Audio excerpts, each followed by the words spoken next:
कहानी की शुरुआत एक बेबस और गरीब लड़के शिन से होती है, जो एक गुलाम परिवार में पैदा हुआ है और किस्मत ने उसे बचपन से ही जंजीरों में जकड़ दिया है, जहां कुछ बेरहम लोग उसे पकड़कर जबरदस्ती गुलामी करवाने के लिए ले जा रहे होते हैं। लेकिन इसी दौरान उसकी नजर अचानक जनरल वॉन की ताकतवर आर्मी पर पड़ती है और उस महान योद्धा को देखकर शिन की आंखों में जुनून की एक चिंगारी जल उठती है, क्योंकि वह भी एक दिन उसी की तरह महान योद्धा बनना चाहता है। लेकिन हकीकत इससे बिल्कुल उलट होती है, क्योंकि जिस आदमी ने उसे खरीदा होता है वह बेहद क्रूर होता है, जो पहले ही दिन उससे ऐसे ऐसे काम करवाता है जो उसे आते तक नहीं और जरा सी गलती पर उसे बेरहमी से पीटता है। उसी घर में शिन की मुलाकात रॉकी नाम के एक और गुलाम बच्चे से होती है, जो पहले से ही वहाँ काम कर रहा होता है और वही उसे काम सिखाता है। फिर एक दिन शिन रॉकी से कहता है कि एक दिन वह इस कैद से जरूर भागेगा। तब रॉकी उसे सच्चाई बताते हुए कहता है कि गुलाम होना ही उनकी किस्मत है और यहाँ से भागना लगभग नामुमकिन है, लेकिन अगर वह तलवार उठाना सीख जाए तो शायद वह अपनी किस्मत खुद लिख सकता है। यह सुनकर शिन के अंदर का जोश और भी भड़क उठता है और फिर एक दिन लकड़ी लाने के बहाने दोनों जंगल में रुक जाते हैं, जहाँ रॉकी उसे तलवारबाजी की ट्रेनिंग देता है और बताता है कि एक महान योद्धा बनने के लिए उसे हजारों बार अभ्यास करना होगा। इसके बाद दोनों रोज छुप छुप कर जंगल में जाकर कड़ी मेहनत और लगातार प्रैक्टिस करते हैं और देखते ही देखते कई साल गुजर जाते हैं। अब रॉकी तलवारबाजी में काफी तेज हो चुका होता है, लेकिन शिन भी किसी से कम नहीं होता और दोनों एक दूसरे को कड़ी टक्कर देते हैं। तभी एक दिन जब वे प्रैक्टिस कर रहे होते हैं तो दूर खड़ा एक रहस्यमयी आदमी उन्हें ध्यान से देख रहा होता है, जिसका नाम शो ऊ है और जो किंग आईसी का खास आदमी है। जब वह उन्हें घूरता है तो शिन गुस्से में उस पर भड़क जाता है, लेकिन असली झटका तो तब लगता है जब शाम को दोनों घर लौटते हैं और देखते हैं कि शोबू पहले से ही उनके मालिक के साथ बात कर रहा है और वह रॉकी को अपने साथ ले जाने आया है। यह सुनकर शिन के दिल पर जैसे वार होता है। उसके बाद रॉकी शिन को कहता है कि उन्होंने साथ में महान जनरल बनने की कसम खाई थी और शिन उसे भरोसा दिलाता है कि वह भी हार नहीं मानेगा। जाने से पहले रॉकी उसे लगातार ट्रेनिंग करने की सलाह देता है और वादा करता है कि वे फिर मिलेंगे। इसके बाद शिन अकेला रह जाता है, लेकिन अपने सपने को जिंदा रखने के लिए वह दिन रात तलवारबाजी की कड़ी प्रैक्टिस करता है और धीरे धीरे पहले से ज्यादा मजबूत और तेज होता जाता है। समय गुजरता है और कई महीने बीत जाते हैं। तभी एक रात अचानक उसे बाहर से अजीब आवाजें सुनाई देती हैं और जब वह बाहर जाकर देखता है तो उसका दिल दहल जाता है, क्योंकि रॉकी बुरी तरह घायल हालत में जमीन पर पड़ा होता है। शिन घबरा जाता है और उससे पूछता है कि उसके साथ क्या हुआ। तब रॉकी बताता है कि किंग के भाई ने गद्दी हासिल करने के लिए बगावत कर दी है और किंग की रक्षा करते हुए उसकी यह हालत हो गई। वह शिन से कहता है कि अब उसका अधूरा सपना वही पूरा करे और इतना कहकर वह उसकी आंखों के सामने दम तोड़ देता है। अपने सबसे करीबी दोस्त की मौत देखकर शिन का दिल टूट जाता है और वह कसम खाता है कि वह उन सभी लोगों से बदला लेकर रहेगा जो रॉकी की मौत के जिम्मेदार हैं, और बिना समय गवाए उसकी तलवार उठाकर वहाँ से निकल पड़ता है। लेकिन रास्ता आसान नहीं होता, क्योंकि थोड़ी दूर जाते ही कुछ लोकल ट्राइब के खतरनाक लोग उसे घेर लेते हैं और उसे लूटने की कोशिश करते हैं, लेकिन वह नहीं जानते कि वो कोई आम लड़का नहीं है। फिर शिन अपनी जबरदस्त स्किल और गुस्से से भरे वारों के दम पर कुछ ही पलों में सभी को हरा देता है और वह से चला जाता है। वहीं दूसरी तरफ किंग का भाई जैक खुद को राजा समझकर जश्न मना रहा होता है, लेकिन अचानक उसे यह चौंकाने वाली खबर मिलती है कि उसने जिसे किंग समझकर मारा था वह असल में उसका हमशक्ल था और असली किंग आईसी अभी भी जिंदा है। इधर शिन उस गुप्त जगह पर पहुंचता है जिसके बारे में रॉकी ने मरने से पहले उसे बताया था, और वहां वह एक ऐसे आदमी को देखता है जो हूबहू रॉकी जैसा दिखता है। दरअसल वही असली किंग आईसी होता है, जो शिन से पूछता है कि क्या तुम ही शिन हो। लेकिन इससे पहले कि शिन कुछ समझ पाता, अचानक वहाँ एक खतरनाक हत्यारा आ जाता है जो किंग आईसी को मारने आया होता है और वह बताता है कि हम शक्ल का खेल खेलकर उन्हें बेवकूफ बनाया गया है, लेकिन अब वह खुद किंग को खत्म करेगा। यह सब सुनकर शिन को सच्चाई का पता चलता है कि उसका दोस्त रॉकी असल में किंग का हमशक्ल था, जिसे उसकी जगह बलि चढ़ा दिया गया। यह जानकर शिन के अंदर गुस्से का ज्वालामुखी फट पड़ता है और वह बिना देर किए उस हत्यारे पर टूट पड़ता है। हालांकि वह दुश्मन बेहद ताकतवर होता है और शुरुआत में शिन उसके सामने कमजोर पड़ता दिखता है, लेकिन अपने दोस्त की मौत का बदला लेने की आग उसे हार मानने नहीं देती और वह अपनी पूरी ताकत झोंक देता है और आखिरकार शिन उस हत्यारे को खत्म कर देता है। इसके बाद उसका गुस्सा किंग आईसी की तरफ मुड़ता है और वह उसे मारने के लिए आगे बढ़ता है, लेकिन तभी आईसी उसे रोकते हुए कहता है कि अगर तुमने मुझे मार दिया तो उन सभी लोगों की कुर्बानी बेकार हो जाएगी जिन्होंने मेरी रक्षा के लिए अपनी जान दी, और उनमें तुम्हारा सबसे करीबी दोस्त रॉकी भी शामिल है। फिर शिन गुस्से से भरा हुआ किंग आईसी से कहता है कि मैं पहले उन सभी लोगों से बदला लूंगा जिन्होंने उसके दोस्त की जान ली और उसके बाद तुम्हारा हिसाब करूंगा, इसलिए तुम्हें मेरे साथ ही रहना होगा। तभी अचानक वहाँ लोकल ट्राइब की एक रहस्यमयी लड़की आ जाती है जिसने अजीब सा पोशाक पहना होता है, जिसका नाम सोही होता है। सोही आईसी से कहती है कि वह उन्हें इस खतरनाक जंगल से सुरक्षित बाहर निकाल सकती है, लेकिन बदले में उसे पैसे चाहिए, क्योंकि वह जानती है कि आईसी कोई आम इंसान नहीं बल्कि असली किंग है। मजबूरी में आईसी उसकी बात मान लेता है और तीनों साथ आगे बढ़ने लगते हैं। लेकिन सफर के दौरान शिन को बार बार अपने दोस्त रॉकी की याद सताने लगती है। वह अचानक आईसी पर गुस्सा जताने लगता है और उसे पीटने लगता है, क्योंकि उसे लगता है कि उसके दोस्त की मौत का जिम्मेदार वही है। तब आईसी उसे रोकते हुए सच्चाई बताता है कि रॉकी को पहले से ही पता था कि उसे किस काम के लिए चुना गया है और उसने यह सब अपनी मर्जी से किया था। यहाँ तक कि उसने खुद कहा था कि अगर उसकी मौत भी हो जाए तो उसका दोस्त शिन किंग की रक्षा करेगा। यह सुनकर शिन का गुस्सा धीरे धीरे शांत होता है और वह सोचने लगता है कि रॉकी सच में उस पर कितना भरोसा करता था। आखिरकार वह आईसी पर विश्वास कर लेता है और उसकी मदद करने के लिए तैयार हो जाता है। इसके बाद शिन उससे पूछता है कि अब आगे का क्या प्लान है, तो आईसी बताता है कि शोबू ही उसकी आखिरी उम्मीद है। यह सुनकर तीनों तुरंत उस जगह की ओर निकल पड़ते हैं जहाँ शोबू से मिलने की उम्मीद होती है। लेकिन रास्ता आसान नहीं होता, क्योंकि उन्हें एक ऐसे इलाके से गुजरना पड़ता है जो माउंटेन ट्राइब का क्षेत्र है, जहाँ बाहरी लोगों का जाना सख्त मना है और किंग के राज्य और इस ट्राइब के बीच दुश्मनी भी है। शिन, आईसी और सोही अपने खतरनाक सफर को जारी रखते हुए एक घने बांस के जंगल से गुजर रहे होते हैं। तभी अचानक एक अजीब सा दिखने वाला आदमी उन पर हमला कर देता है, जिसकी शक्ल किसी नशेड़ी जैसी लगती है और उसके पास हथियार के नाम पर सिर्फ जहरीली डांट होती है। उसे देखकर शिन हल्के में लेता है और आत्मविश्वास से कहता है कि इसे तो वह अकेले ही इसे गिरा देगा। लेकिन जैसे ही लड़ाई शुरू होती है, शिन को समझ आ जाता है कि उसने इस दुश्मन को बहुत गलत समझ लिया, क्योंकि वह आदमी दिखने में भले ही कमजोर लगता है, लेकिन उसकी रफ्तार और वार बेहद खतरनाक होते हैं। वह इतनी तेजी से हमला करता है कि शिन को संभलने का मौका तक नहीं मिलता। फिर भी शिन हार मानने वालों में से नहीं होता और आखिरकार उसे हरा देता है। लेकिन इस लड़ाई के दौरान उस आदमी की एक जहरीली डांट शिन को लग जाती है, जिससे उसकी हालत बिगड़ने लगती है। तभी आईसी और सोही तुरंत उसे वहाँ से हटाकर एक सुरक्षित जगह पर ले जाते हैं, जहाँ सोही अपनी समझदारी और जड़ी बूटियों के ज्ञान से उसका इलाज करती है और किसी तरह उसकी जान बचा लेती है। होश में आने के बाद शिन आईसी से पूछता है कि आखिर तुम्हारा भाई तुमसे इतनी नफरत क्यों करता है। तो आईसी बताता है कि दोनों अलग अलग माँ के बेटे हैं और मेरी माँ एक समय रॉयल कोर्ट में डांसर थी। इसी वजह से मेरा भाई मुझे कभी किंग बनने के लायक नहीं मानता और हमेशा उससे जलता है। आईसी यह भी बताता है कि इस पूरे राज्य में सिर्फ शोबू ही एक ऐसा इंसान है जिस पर वह आंख बंद करके भरोसा कर सकता है। अगले ही दिन जब कुछ सैनिक वहाँ पहुँचते हैं तो शिन को लगता है कि दुश्मनों ने हमला कर दिया है, लेकिन असल में वह शोबू ही होता है, जो आईसी को जिंदा देखकर बेहद खुश हो जाता है और देर से आने के लिए माफी मांगता है। वहीं दूसरी तरफ जैक को पहले से ही अंदाजा होता है कि आईसी इतनी आसानी से हार मानने वाला नहीं,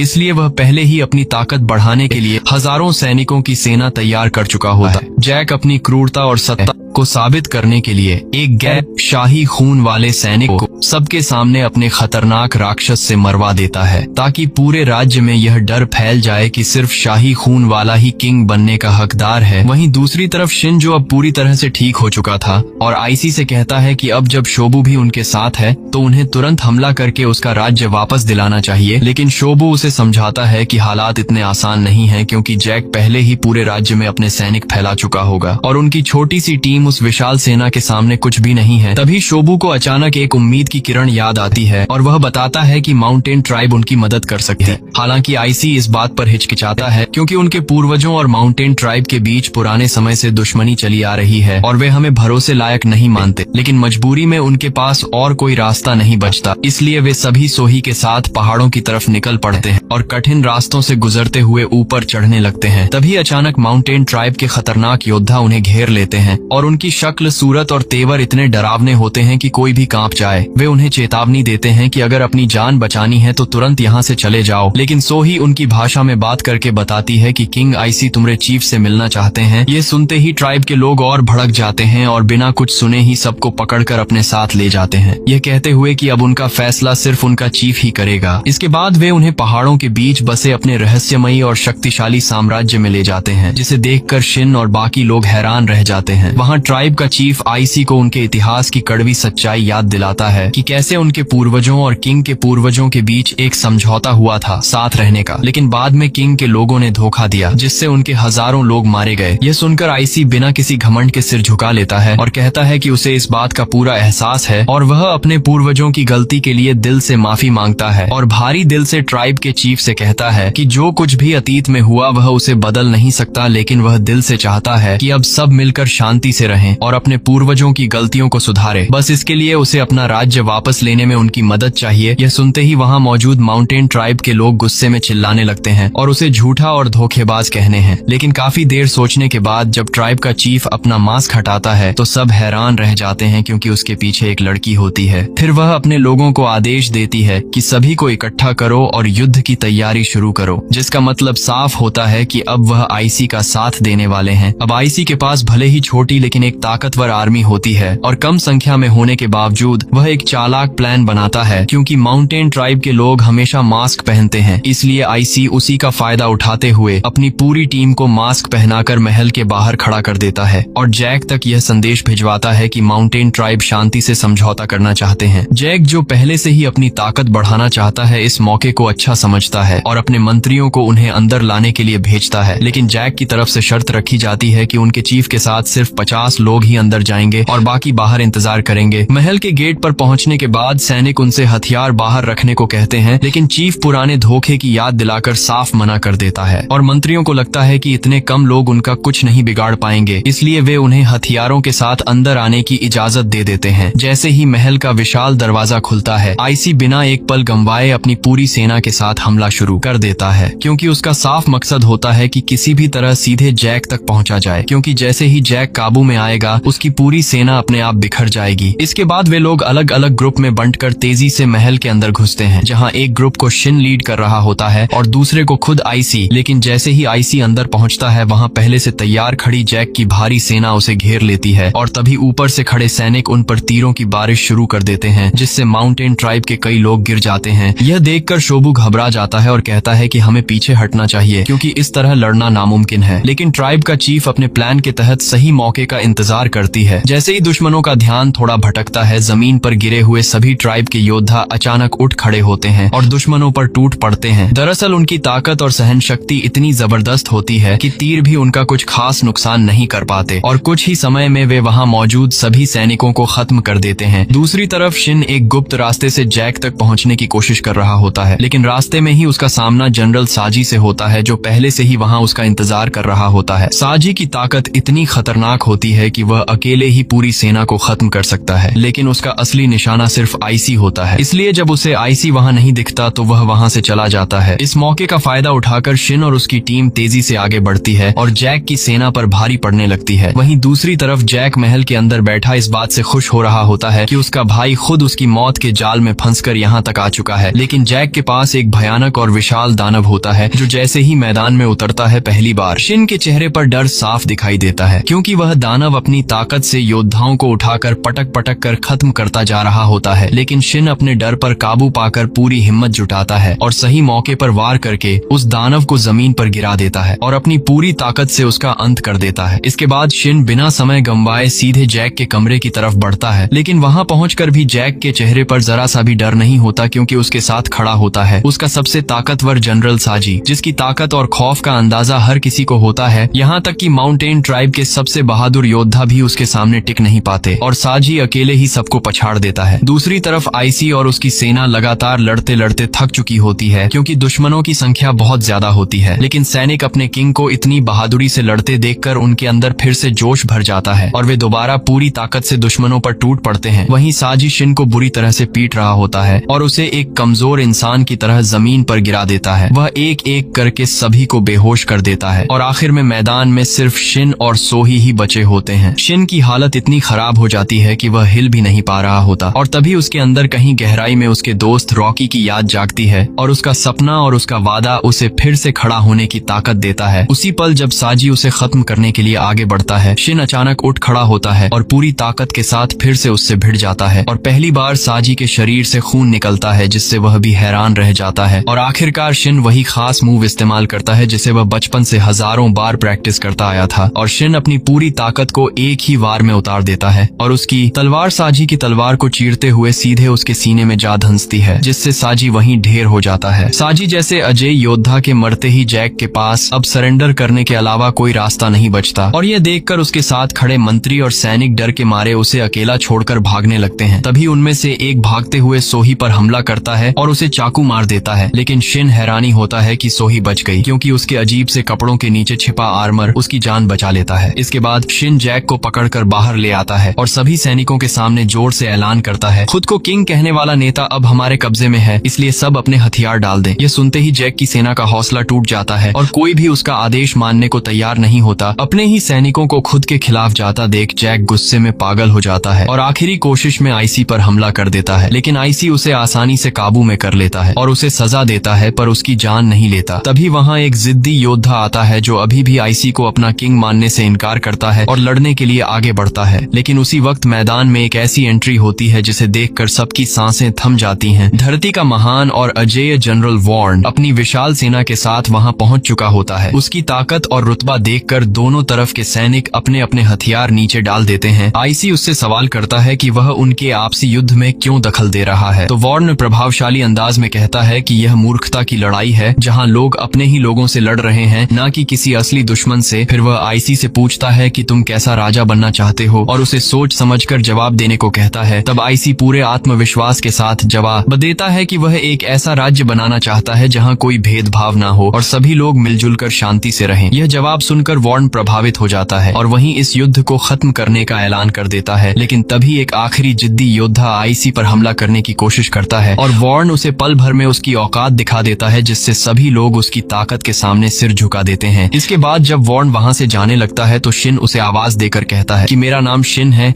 और मैं एक दिन इस धरती का सबसे महान जनरल बनूंगा। यह सुनकर वॉर्न हल्की मुस्कान के साथ जवाब देता है कि वह दिन तब साबित करना जब वे दोनों किसी असली युद्ध में आमने सामने होंगे। और इसी के साथ आईसी को उसका राज्य वापस मिल जाता है और यह शानदार कहानी एक जबरदस्त अंत के साथ खत्म होती है। तो दोस्तों, यह कहानी आपको अच्छी लगी तो वीडियो को हाइप देना ना भूले और चैनल को सब्सक्राइब करके जरूर जाना। तब तक के लिए बाय।